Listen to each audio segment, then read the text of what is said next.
bajo el cielo nocturno del Caribe. La isla rocosa de Isla Monroe no es más que una mancha negra en medio del mar. En la cima, la cúpula blanca del radar de la base Base Sentinel gira lentamente, barriendo el horizonte con haces de ondas para que Washington nunca sea tomado por sorpresa.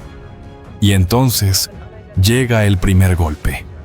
Desde el horizonte aparecen puntos de luz volando a baja altura hacia la isla, cohetes, drones suicidas, salvas de misiles. El sistema de alerta apenas alcanza a disparar las sirenas antes de que todo el flanco de la colina se sacuda.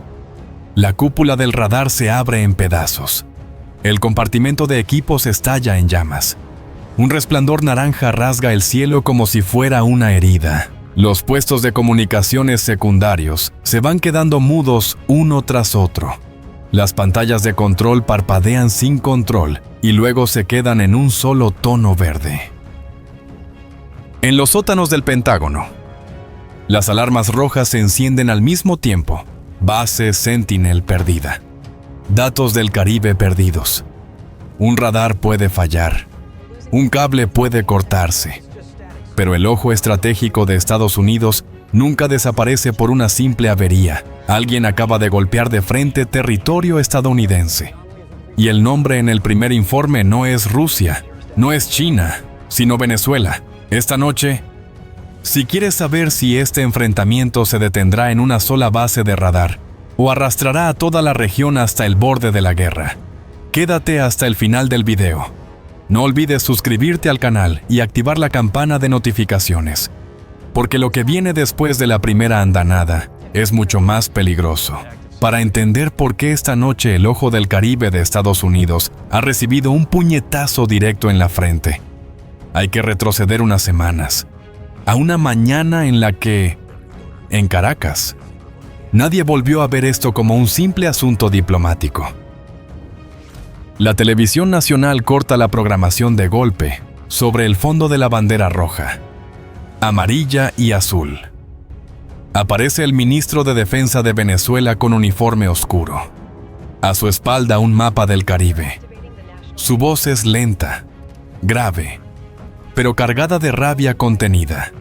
Venezuela establece de forma unilateral una nueva zona de identificación de defensa aérea y una nueva zona de seguridad marítima, que cubre parte del sector norte, incluyendo el área alrededor de Isla Monroe, la pequeña isla rocosa donde Estados Unidos instaló la base de radar Base Sentinel. En la declaración leída en directo, Washington es acusado de usar Base Sentinel para seguir cada barco, cada avión y cada ejercicio de las fuerzas venezolanas, violando gravemente la soberanía y la seguridad nacional.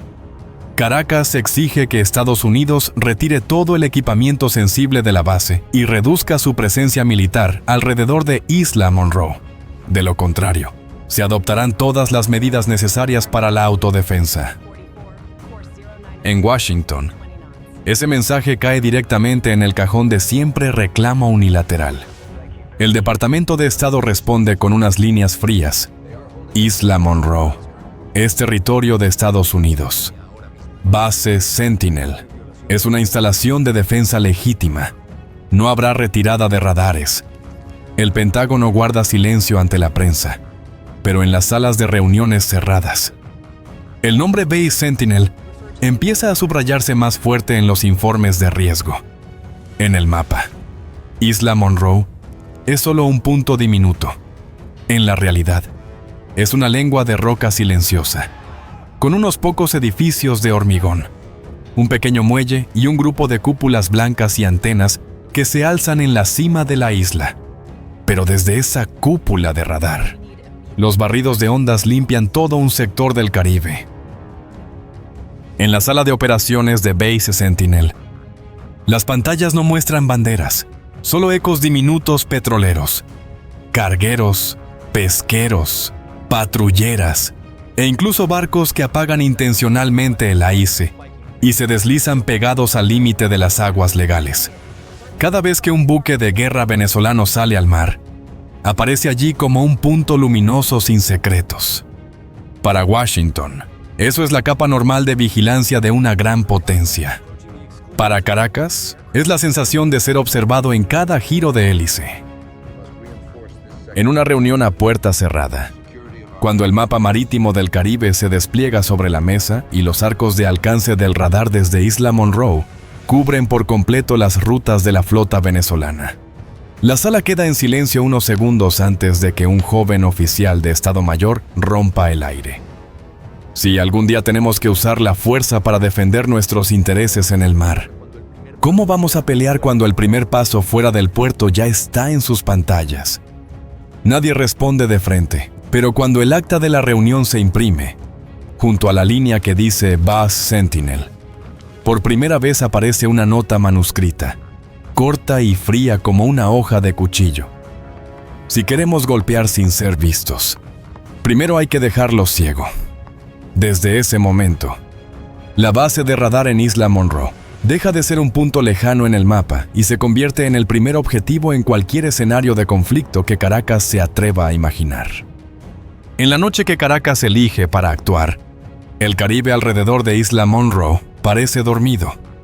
Sobre la superficie del agua solo se ven las luces dispersas de algunos cargueros lejanos y las líneas blancas de las olas rompiendo contra las rocas. Bajo la oscuridad, un grupo de pequeñas embarcaciones venezolanas se acerca a la isla en formación abierta, con todos los emisores apagados, dejando apenas el resplandor rojo tenue dentro de la sala de máquinas. En la cubierta del buque de mando, el oficial al cargo de la operación clava la mirada en la carta electrónica. Un círculo rojo marca el alcance del radar de Base Sentinel. Una flecha fina señala el hueco entre barridos. El corredor donde las lanchas de asalto pueden pegarse a la lámina de agua. Las órdenes se transmiten en frases cortas, ya acordadas de antemano. No hace falta repetir nada por radio. El equipo de fuerzas especiales se divide en 3 ejes. El primero se dirige a la costa oeste, donde el acantilado es más bajo y hay menos luz. Su misión: cortar la energía, inutilizar la planta eléctrica. El segundo rodea más lejos y va directo hacia el módulo del radar y la sala de operaciones. El tercero queda en el exterior, en posición para bloquear cualquier intento de retirada o silenciar a las unidades de reacción rápida desde la zona de alojamientos. Cuando falta menos de 1 milla náutica para tocar tierra, todas las lanchas reducen velocidad al mismo tiempo. Los motores pasan a régimen silencioso. Los cascos se deslizan sobre el mar haciendo solo un susurro cortante. Los comandos ajustan los arneses. Revisan por última vez armas, visores nocturnos y explosivos. Las luces se apagan del todo. Solo queda el brillo fosforescente débil del oleaje. El primer eje toca roca antes que los demás. Escalan el acantilado resbaladizo con ganchos y cuerdas, avanzando en fila india, sin cruzar una palabra. Delante de ellos, una alambrada baja y, detrás, el bloque técnico donde se aloja la planta generadora. 2 centinelas estadounidenses están en una esquina del patio, apoyados en el fusil, conversando a medias sobre el turno de guardia. No saben qué, a menos de 20 metros detrás de sus espaldas. Las siluetas negras ya están encima. 2 chasquidos apagados se pierden en el ruido del mar. 2 cuerpos caen sobre el hormigón.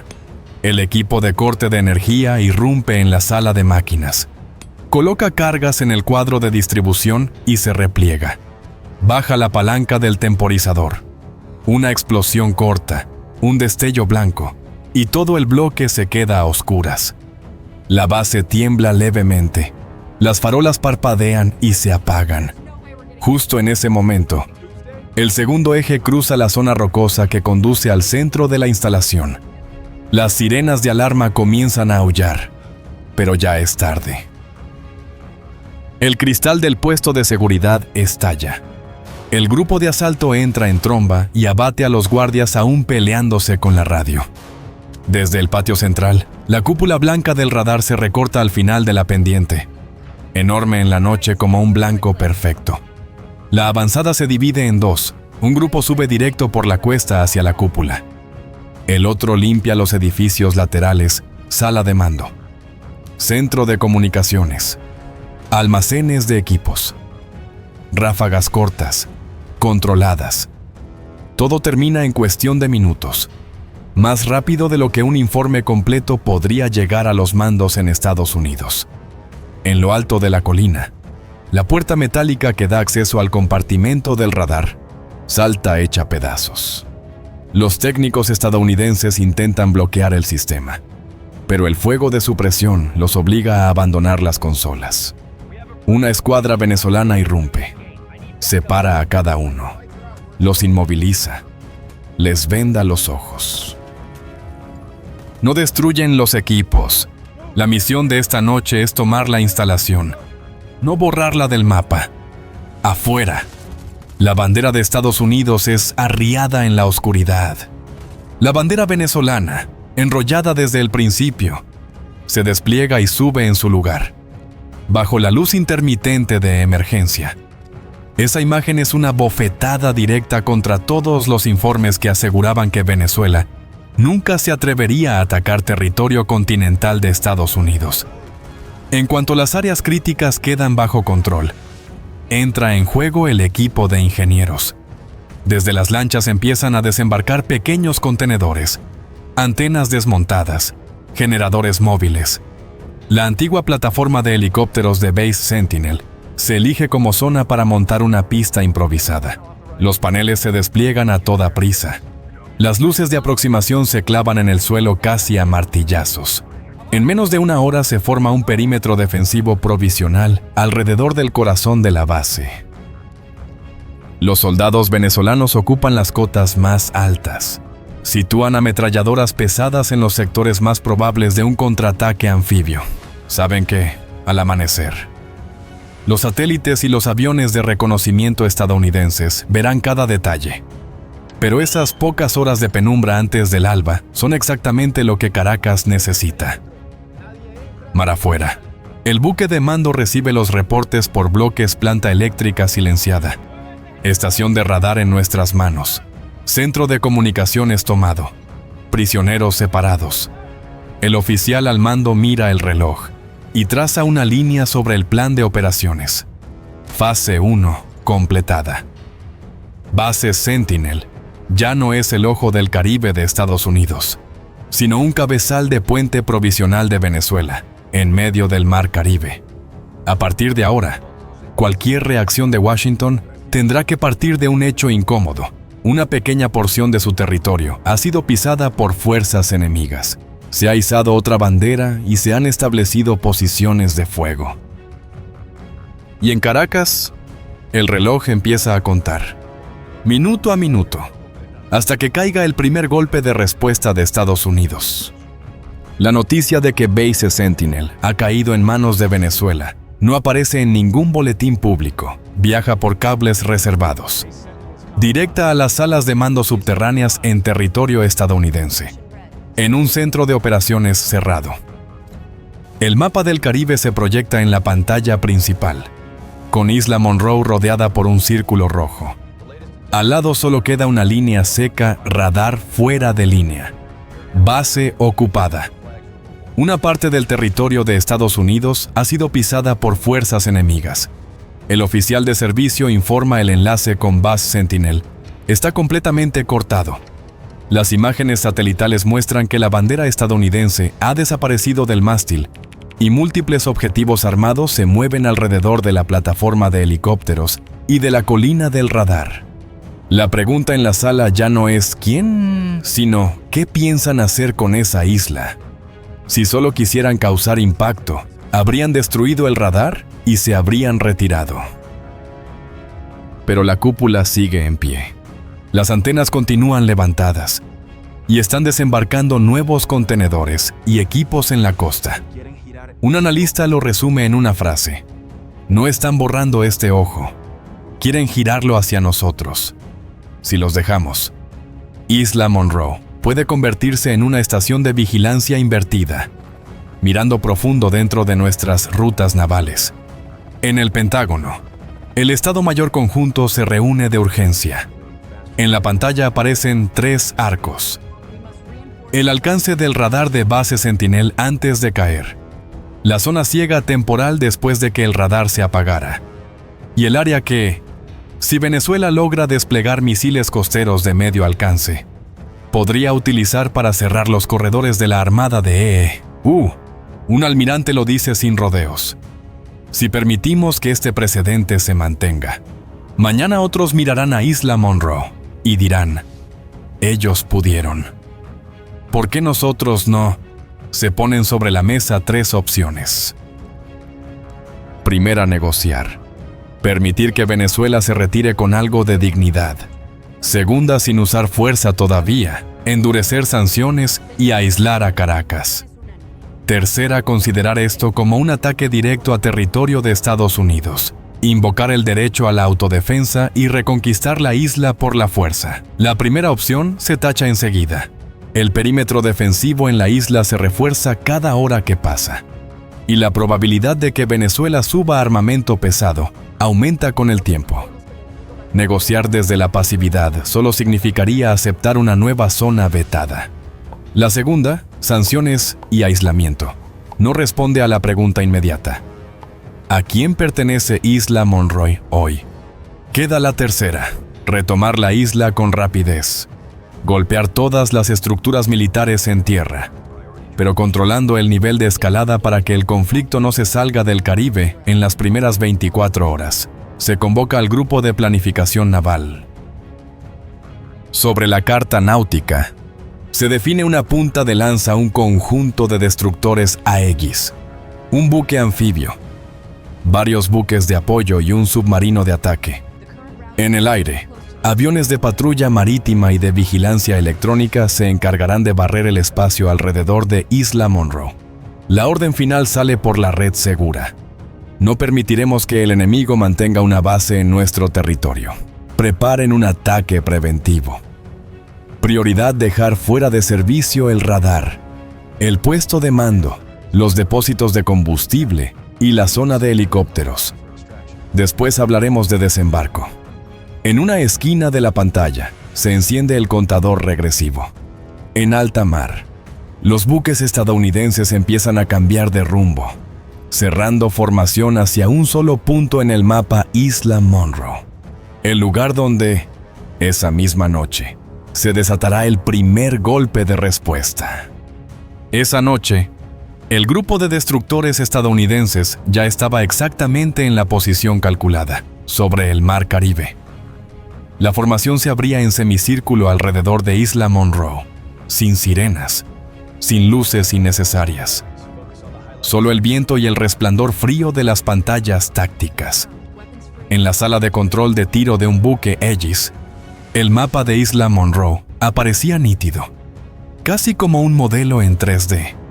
Los puntos rojos marcaban la cúpula del radar en la cima de la colina, el edificio de mando, el conjunto de antenas satelitales, la plataforma de helicópteros improvisada por los venezolanos, la hilera de contenedores de combustible y el depósito de municiones de campaña cerca de la orilla. Cada objetivo tenía sus coordenadas, su canal de guiado, su prioridad de ataque. La última orden llega por línea segura. Ejecuten fase ciego. Pudo. En llamas. No podemos permitir que esta base exista como cabeza de puente militar. En la proa, las tapas de los silos se abren. Columnas de fuego blanco azulado se elevan mientras una salva de misiles de crucero abandona el casco del buque. Ascienden unos segundos y luego se inclinan, pegándose al mar. Desde la isla, si alguien alcanzara a mirar, solo vería unas trazas de luz comprimida, rozando la línea del horizonte. Los misiles bajan a la mínima altura posible, besando la superficie. La navegación inercial combinada con GPS los mantiene en ruta. Luego van apagando emisiones una tras otra, desapareciendo de los oídos electrónicos del enemigo. El primer objetivo: la colina del radar, donde la cúpula blanca de Base Sentinel acaba de ser convertida por Venezuela en un cerebro provisional. En Isla Monroe, los soldados venezolanos han levantado un perímetro defensivo, ametralladoras y armas antitanque apuntando en 4 direcciones. En la sala de operaciones improvisada, un oficial intenta conectar su red a las antenas y fibras ópticas estadounidenses. La pantalla se llena de códigos de error. La señal entra y sale. El radar de campaña solo capta unas manchas lejanas, sin tiempo para interpretarlas. En el exterior, un suboficial levanta la vista al ver un destello bajo sobre el mar. No llega a gritar cuando la cima de la colina estalla en blanco. El primer misil se clava de lleno en la cúpula del radar de Base Sentinel. La carcasa de composite se hace polvo. La antena y la estructura quedan hechas trizas. Salen volando y luego se desploman. La explosión recorre el lomo de la colina, arrastrando polvo, roca y fragmentos al rojo vivo. Inmediatamente después, otros 2 misiles golpean el conjunto de equipos detrás, donde Venezuela acababa de tender cables y colocar armarios de guiado. La sala de radar vuelve a temblar. El falso techo se abre. Los cables se queman y cuelgan negros. Los técnicos salen despedidos de las sillas. Las pantallas se apagan. El ojo de la base queda borrado del campo de batalla en menos de 10 segundos. Mientras la cima aún está envuelta en humo, llega la segunda salva, esta vez sobre el edificio de mando, la sala de transmisiones y el racimo de antenas recién montadas. 2 bloques de hormigón son perforados. Las ventanas revientan. El centro de comunicaciones se incendia.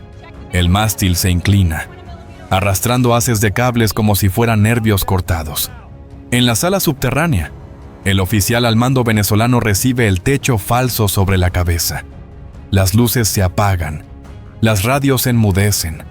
En la zona de helicópteros que de día había sido punto de aterrizaje para los aparatos estadounidenses y ahora hacía de pista provisional. Helicópteros ligeros, contenedores de repuestos, cajas de munición y bidones de combustible se alinean en filas. La siguiente tanda de misiles cae sobre ese sector. Uno barre el borde de la plataforma y detona junto a la hilera de bidones, formando una bola de fuego. La onda expansiva lanza por los aires un helicóptero cercano. Arranca las palas, lo deja convertido en un montón de metal retorcido. Los soldados venezolanos se aplastan contra el hormigón, sintiendo cómo la presión de la explosión les golpea el pecho. Nadie sigue pensando que esto es una advertencia. Es un golpe directo, con un objetivo único: destrozar toda estructura militar en la isla. En la esquina sureste, el área de contenedores de combustible y el depósito de municiones de campaña se convierten en el siguiente blanco. Los misiles entran por el techo, explotan de arriba hacia abajo, derramando fuego. Los bidones empiezan a arder por bloques. Las llamas corren por el suelo siguiendo las huellas del combustible. Un contenedor de munición detona. Cadenas de explosiones pequeñas persiguen a las grandes. Esquirlas vuelan por todo el patio, clavándose en muros, columnas y vehículos. En una sola oleada, la capacidad de abastecer combustible y buena parte de las reservas de munición de la isla quedan literalmente voladas. En el mar, los destructores estadounidenses mantienen la formación. Cada salva está calculada para no repetir ángulos ni tiempos. Repartiendo la presión del fuego, drones de vigilancia vuelan alto sobre la isla, enviando imágenes en tiempo real. La colina del radar convertida en un cráter negro, el edificio de mando ardiendo, la plataforma de helicópteros cubierta de escombros, la zona de combustible y el depósito de munición envueltos en llamas. El equipo de evaluación de daños le ve el parte casi sin respirar. Radar fuera de combate, mando y comunicaciones neutralizados, plataforma de helicópteros inutilizada. Combustible y munición pérdidas críticas, cadena logística interrumpida.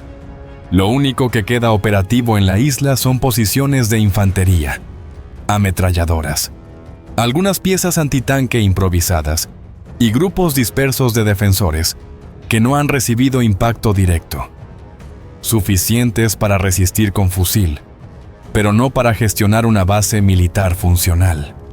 En el refugio subterráneo que hace de puesto de mando, la luz de emergencia amarilla parpadea al encenderse.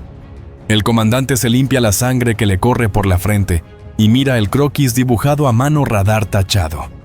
Plataforma rodeada de rojo. Rutas internas de suministro anotadas como interrumpidas. Entiende que la batalla por Base Sentinel, en tanto que base operativa, se ha acabado. Isla Monroe ya no es un puesto avanzado, es un trozo de tierra quemada donde sus hombres aguantan con armas ligeras, esperando a ver si Caracas logra mandarles una flota y aviones, antes de que los estadounidenses vayan por ellos. A lo lejos, los buques estadounidenses reducen la cadencia de fuego y pasan a postura de espera. La andanada inicial ha hecho exactamente lo previsto dejar ciega, dejar muda y dejar ardiendo la base que Venezuela acababa de montar en Isla Monroe. El humo todavía se eleva sobre la cima de Isla Monroe cuando... en Caracas. Las primeras imágenes del ataque aparecen en la sala de reuniones del alto mando conjunto. La pantalla principal se congela en 3 cuadros, la cúpula del radar destrozada, la plataforma de helicópteros enrojecida por el fuego, la fila de contenedores de combustible estallando. El comandante de la Armada venezolana pregunta seco: ¿a qué distancia está el grupo de buques estadounidenses de Isla Monroe? El oficial de operaciones responde: a más de 100 kilómetros. Formación en semicírculo mar adentro. Aún no hay señales de desembarco. En el mapa electrónico, Isla Monroe aparece encerrada en un círculo, rodeada por un aro azul delgado, la zona de amortiguación donde el fuego naval de EU está cerrando el paso. Si se les deja mantener esa distancia, cualquier intento de refuerzo tendrá que cruzar una red de misiles y artillería naval. El comandante deja el bolígrafo sobre la mesa y habla sin rodeos. La flota Bolívar sale a combate. La aviación naval pasa a estado de guerra. Objetivo: expulsar al grupo naval estadounidense de la zona de amortiguación alrededor de Isla Monroe. En el puerto militar del norte, las luces del muelle se encienden. La fragata principal arranca motores. Los lanzadores verticales abren sus tapas a su lado. Lanchas rápidas de ataque, de silueta baja, cargadas con misiles antibuque, liberan amarras. En el cise de la fragata de vanguardia, las pantallas cobran vida. El oficial de navegación introduce la derrota hacia Isla Monroe, añadiendo algunos zigzags para aprovechar los pliegues del relieve costero.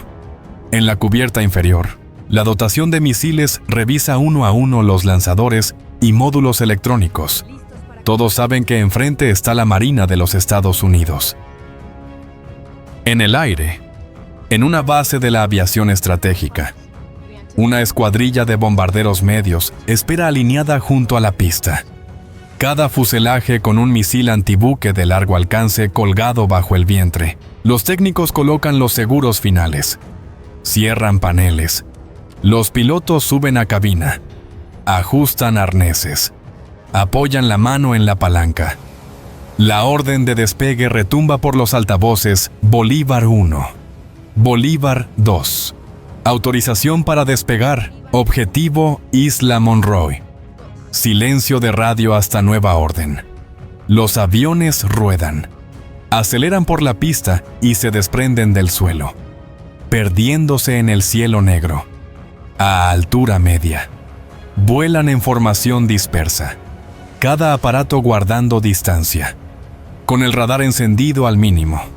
En alta mar, la pequeña fuerza naval venezolana se separa de la costa. En el compartimento de armas, las dotaciones de misiles reciben el primer paquete de datos de objetivo, posición estimada del grupo de buques estadounidenses. Rumbo, velocidad, alcance de fuego. El comandante táctico a bordo de la fragata proyecta el mapa de batalla.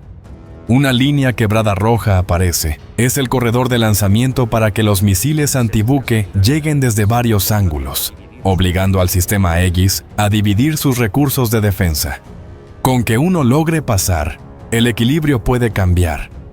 Al otro lado, los radares de los destructores estadounidenses detectan nuevos ecos que se separan de la costa venezolana, fuera de las rutas comerciales, avanzando directo hacia Isla Monroe.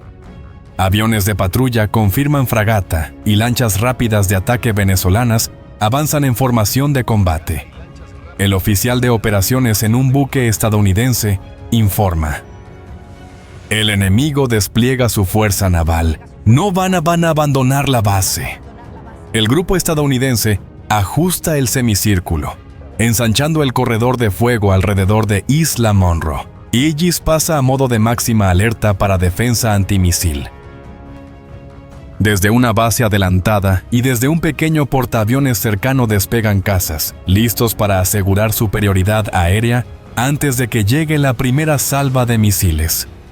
En ruta, la escuadrilla de bombarderos venezolana recibe una actualización coordenadas refinadas del grupo naval estadounidense. Estimación de capas de defensa. Zonas de fuerte guerra electrónica. El oficial de navegación modifica el plan de aproximación: no entrar de frente, sino rodear y atacar desde dos direcciones, obligando a los radares estadounidenses a girar en varios ejes. ¿Saben qué? En cuanto se conviertan en un eco claro en las pantallas Aegis, un solo bloqueo de radar bien hecho puede transformar cada avión pesado en una estela de fuego cayendo al mar. El tiempo parece avanzar más lento de lo normal. El instante en que ambos bandos realmente se ven llega cuando en los auriculares de los pilotos venezolanos suena un pitido agudo y sostenido. Las alertas de amenaza empiezan a aullar. Han entrado en zona de enganche de radar estadounidense. Al mismo tiempo, en los destructores de los monitores tácticos muestran con claridad los contactos aéreos que se acercan al área de combate a gran velocidad, a distancia fuera del alcance de la artillería, pero dentro del rango óptimo para los misiles antibuque. El comandante de la flota venezolana da la orden que todas las dotaciones de armas llevan esperando desde que zarparon. Prepárense para la primera salva. Objetivo: destructor de cabeza. Romper la columna vertebral de su fuego. Las tapas de los lanzadores en la fragata se abren. Misil tras misil, de fuselaje gris. Es expulsado y enseguida pica hacia el mar, pegándose a la superficie. En la consola, los iconos de cada arma cambian uno a uno al estado en vuelo, en el aire. La escuadrilla de bombarderos entra en su propio perfil de lanzamiento. Los misiles bajo las alas reciben las coordenadas finales. La orden de disparo llega. Las alas vibran cuando cada misil se desprende de su pilón y se lanza hacia los puntos blancos que representan al grupo de buques estadounidenses. En cuestión de segundos, el espacio entre Isla Monroe y la costa venezolana se llena de objetos metálicos volando bajo. Para cualquier radar, aquello es una lluvia de flechas invisibles viniendo a toda velocidad. A bordo de los destructores estadounidenses, las sirenas de alarma estallan. Aegis calcula decenas de trayectorias. Clasifica amenazas. El oficial de defensa aérea grita por la red interna. Esto ya no es una advertencia. El enemigo ha lanzado misiles. Todas las posiciones de defensa pasan a combate total. La contraofensiva venezolana ya ha dejado los tubos. O consiguen forzar al grupo naval estadounidense a retroceder fuera de la zona de amortiguación de Isla Monroe, o verán a su pequeña flota ser triturada dentro de la red de defensa antiaérea más poderosa del Caribe. La cadena de alertas en el destructor estadounidense salta del nivel amarillo al rojo en cuestión de segundos. En la pantalla del Aegis, las pequeñas trazas luminosas misiles antibuque venezolanos se adensan a baja cota, pegados a la superficie del mar, abriéndose en varios ejes de aproximación y cerrándose sobre el grupo naval como unas tenazas. El sistema de control de tiro marca automáticamente cada blanco. Calcula trayectorias. Asigna prioridades de interceptación. El oficial de defensa aérea inspira hondo y ordena, sin vacilar: activen el escudo defensivo. Primera salva de interceptores. Fuego. En cubierta. Las tapas de lanzamiento se abren. Misiles tierra-aire de medio alcance salen disparados. Levantan columnas de fuego blanco y luego quiebran hacia abajo, bloqueando uno por uno los proyectiles que reptan a ras del agua. En el cielo nocturno, las trazas se cruzan y los destellos blancos de las explosiones se suceden sin pausa. No todos quedan detenidos. Algunos misiles venezolanos atraviesan la primera cortina y siguen abrazados a las crestas de las olas, dejando una estela de espuma detrás. El sistema Phalanx ruge. El cañón gira a velocidad demencial y escupe una corriente de proyectiles incandescentes, tejiendo un muro de fuego frente a la proa. Uno de los misiles es hecho trizas y detona justo ante la roda, levantando agua y fragmentos sobre cubierta, pero otro logra pasar a través de la lluvia de metal y se clava en el costado de una corbeta estadounidense, en el flanco de la formación. El impacto se convierte en un fogonazo y luego en un estruendo sordo. Con el casco quejándose a gritos, el costado se abre. Fuego y humo negro brotan hacia afuera. Los marineros salen despedidos. Las alarmas de incendio aúllan, pero el sistema de control de averías cierra a tiempo los compartimentos adyacentes y el equipo de lucha contra incendios lanza espuma, manteniendo el buque dentro del dispositivo. Mientras el grupo naval estadounidense tapa ese primer agujero, la amenaza desde arriba ya ha llegado. La escuadrilla de bombarderos venezolanos entra en alcance de lanzamiento. Desde altura media, sueltan al mismo tiempo una segunda salva de misiles antibuque, esta vez cayendo desde ángulos altos. El radar de vigilancia del destructor capta las nuevas señales. El oficial de operaciones lo resume en una frase: la segunda oleada viene desde el aire. Llamen a la aviación. En la distancia, los símbolos de los cazas estadounidenses se iluminan. F-18 y F-35 desde una base avanzada y desde un pequeño portaaviones. Aceleran. Ganan altura y se lanzan a cortar la ruta de la formación venezolana. Los datos del Aegis se envían directamente a las cabinas. Los pilotos ven con claridad la cuña de bombarderos y la delgada línea de cazas de escolta. La batalla aérea se abre con disparos que nadie en superficie alcanza a ver. Los F-35 aprovechan su furtividad. Encienden el radar activo, fijan blancos y disparan misiles aire-aire de largo alcance. Dos proyectiles invisibles cruzan el aire frío y golpean a dos bombarderos en el centro de la formación.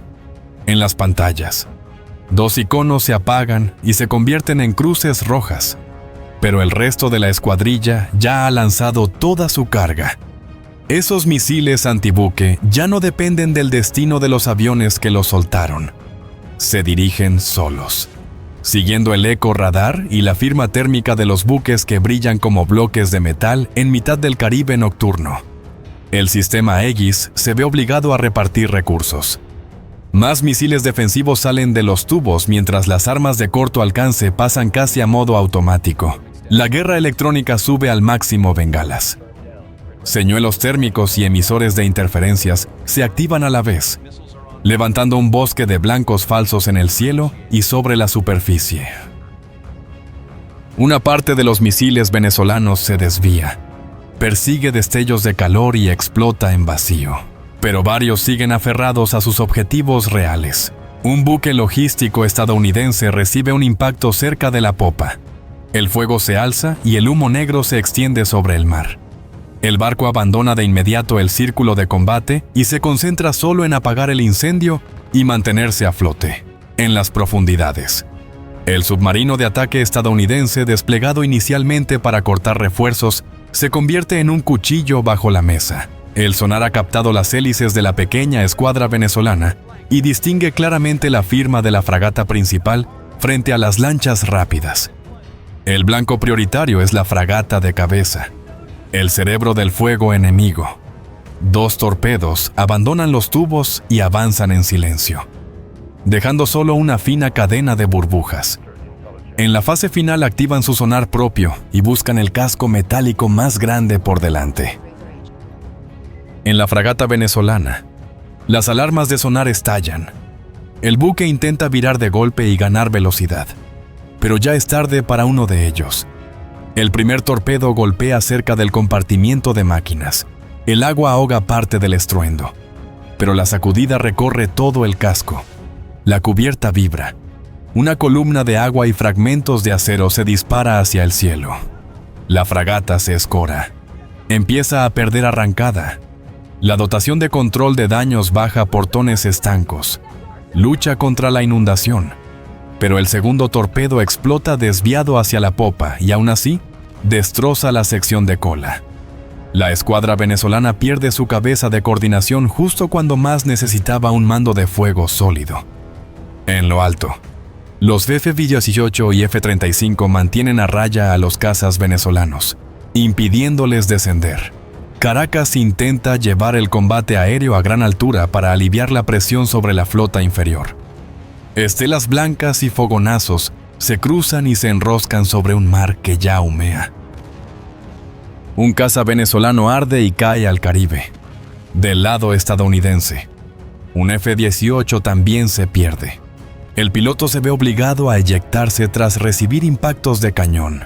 La superficie alrededor de Isla Monroe está cubierta de manchas de combustible, restos flotando y columnas de fuego. El estruendo de misiles y cañones, el zumbido grave de los reactores y las alarmas de incendio e inundación que suben desde las entrañas del acero se mezclan en un solo ruido pesado. El campo de batalla se ha convertido en un entramado de fuego por capas aire, superficie y profundidad superpuestos, sin un solo vector realmente seguro para nadie. Pese a los daños, el grupo estadounidense conserva su eje de formación. El destructor principal solo tiene daños menores, y los sistemas Aegis siguen en línea. Arriba, la aviación ha conseguido expulsar a la escuadrilla de bombarderos venezolanos fuera de su siguiente rango de disparo. Los aparatos que sobreviven no tienen más opción que darse la vuelta. Bajo el agua, el submarino estadounidense cambia de posición una y otra vez para evitar ser fijado.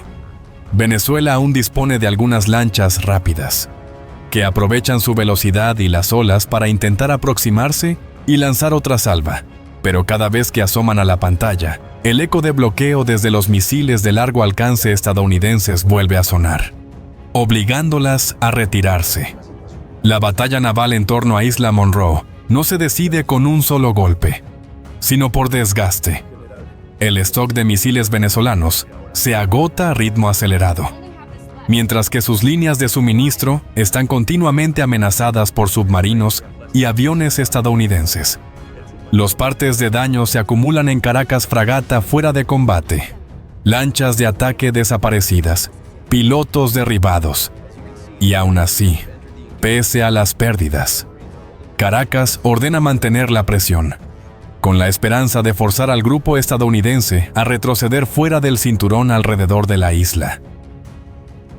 Del lado estadounidense, los almirantes miran sus pantallas tácticas y entienden que, para cerrar definitivamente el teatro de operaciones en el Caribe, tendrán que traer más músculo naval estratégico a la zona y convertir las aguas que rodean Isla Monroe en un lugar donde cualquier flota regional que se atreva a entrar tenga que aceptar el riesgo real de ser triturada. Las explosiones alrededor de Isla Monroe empiezan a espaciarse, pero ninguno de los dos bandos lo interpreta como el final. Para Washington, la siguiente fase es la realmente importante: no solo rechazar a la flota venezolana, sino cerrar herméticamente el campo de batalla en el Caribe. Desde el centro de mando de la flota sale una señal cifrada.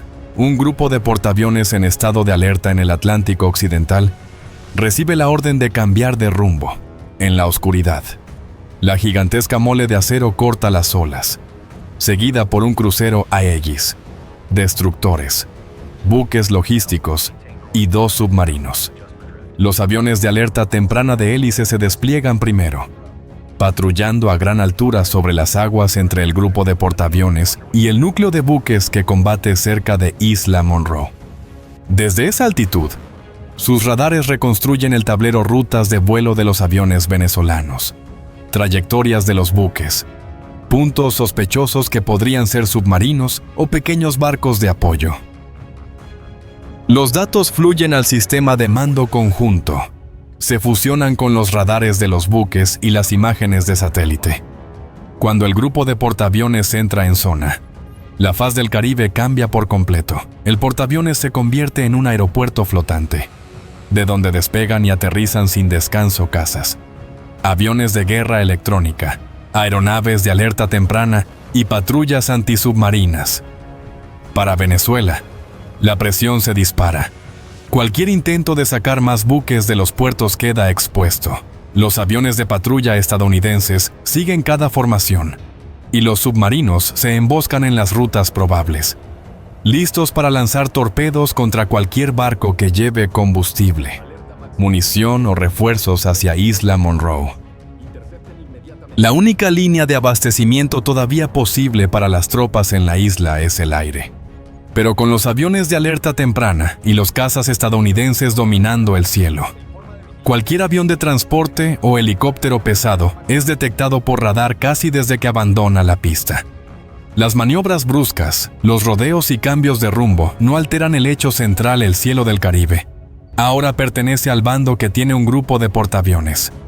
En un intento, Venezuela lanza una formación de helicópteros de transporte volando muy bajo sobre el mar, tratando de acercarse a Isla Monroe desde el lado opuesto al grupo naval estadounidense. Logran recorrer la mitad del trayecto antes de ser detectados por un avión de patrulla antisubmarina. Minutos después, 2 cazas estadounidenses aparecen, bloquean sus rutas de escape y obligan a la formación a regresar para no ser derribada en alta mar.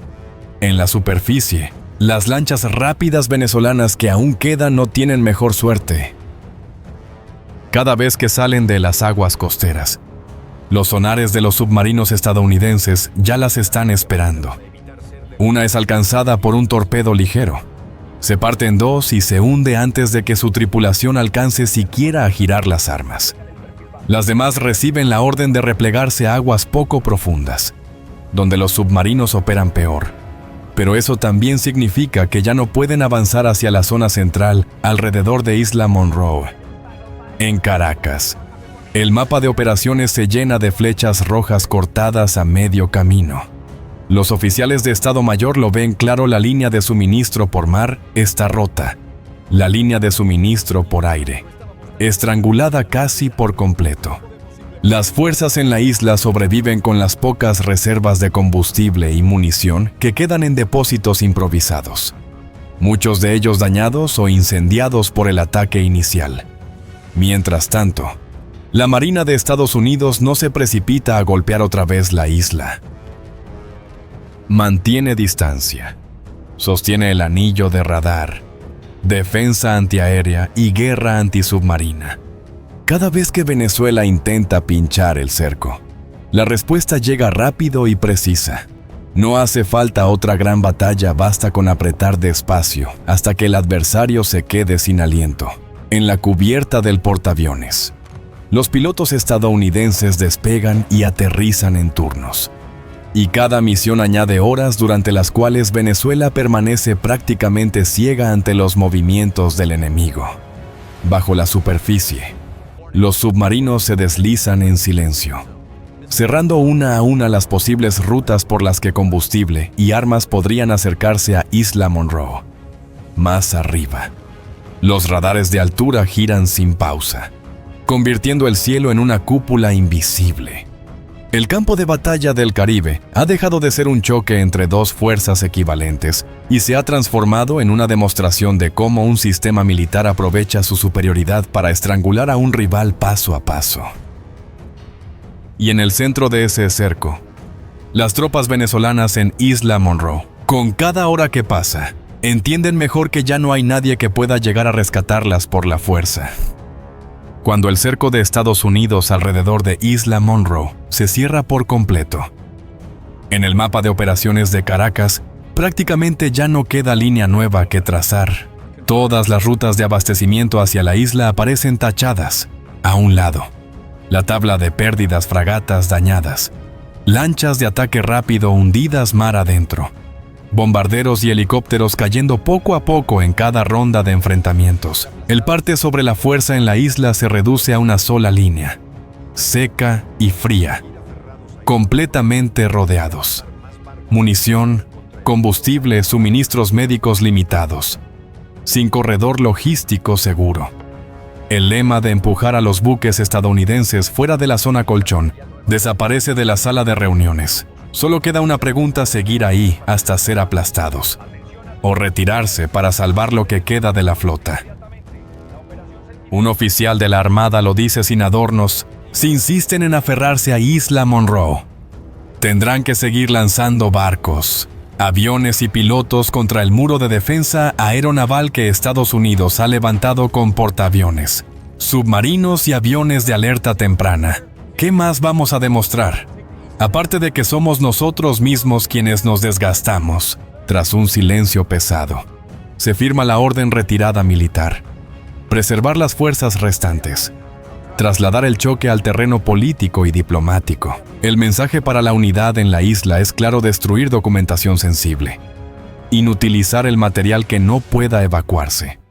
Dividirse en pequeños grupos y aprovechar la oscuridad y los huecos en las patrullas para ir saliendo por fases. Esa noche, las pequeñas embarcaciones vuelven a salir de Isla Monroe, pero ya no llevan comandos de asalto, sino soldados exhaustos, heridos y un resto de armas todavía utilizables. Se deslizan pegados al agua, sin luces, con los motores al mínimo para que el ruido se confunda con el de las olas. Algunos grupos son detectados por radares y aviones estadounidenses. Se ven obligados a dar la vuelta y arrojar equipo por la borda para reducir su firma. Otros consiguen pasar por los huecos y regresar a la costa en silencio. Cuando satélites y aviones de reconocimiento confirman que la mayoría de las posiciones de combate en la isla han sido abandonadas, Washington da la orden de retomar Base Sentinel. Esta vez no hay gran bombardeo previo. Infantes de marina estadounidenses vuelven a desembarcar en aerodeslizadores y helicópteros. Avanzan por ejes ya planificados. Limpian edificio por edificio, sótano por sótano. Los pequeños grupos venezolanos que quedan bajan las armas. Se convierten en prisioneros y son evacuados en lanchas hacia los buques. La bandera venezolana en el patio central es arriada. La bandera de Estados Unidos vuelve a subir, ondeando sobre el hormigón chamuscado. La cúpula del radar echa añicos y contenedores ennegrecidos. En el papel, Base Sentinel regresa a su estado original. En la práctica, toda la base es una herida abierta, radar borrado, cables submarinos cortados, depósitos de combustible y helipuerto que prácticamente hay que reconstruir desde cero. En el Pentágono no se conforman con reparar, deciden reforzar. En lugar de un puesto de alerta discreto, Base Sentinel se convertirá en un complejo defensivo visible y robusto radar de nueva generación. Capas adicionales de defensa antiaérea de corto alcance, refugios endurecidos, mayor capacidad para recibir helicópteros y embarcaciones menores. El mensaje para toda la región es directo: si alguien vuelve a tocar el ojo del Caribe, lo encontrará más afilado que antes. La flota venezolana sale de la crisis con menos barcos, menos pilotos veteranos y sin el factor sorpresa. Lo que en su momento fue celebrado como un golpe audaz contra territorio estadounidense, ahora tiene que medirse frente al costo real que sus fuerzas armadas han pagado, los países del Caribe y de América Latina. En cambio, sacan otra lección: basta una pequeña isla rocosa, un conjunto de antenas de radar y unas cuantas decisiones tomadas en caliente para llevar a toda la región al borde de una guerra naval a gran escala. La crisis de Isla Monroe se apaga, pero deja una fisura larga entre Estados Unidos y Venezuela, y entre los propios vecinos, que ahora se hacen la misma pregunta incómoda: si mañana el ojo apunta hacia nosotros, ¿nos quedaremos callados soportando? ¿O seremos nosotros quienes lancemos la primera piedra hacia la oscuridad?